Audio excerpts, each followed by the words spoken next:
This is a KBC News Update.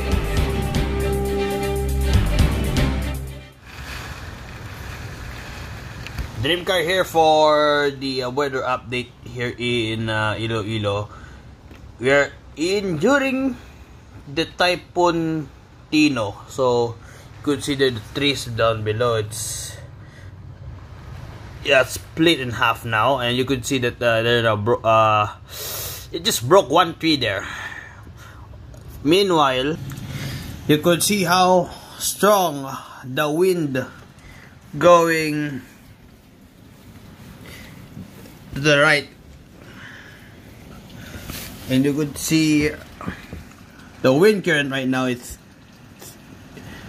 far below the expected rain because due to the typhoon. You could see how strong the pull of the wind. Of course, you look at the trees.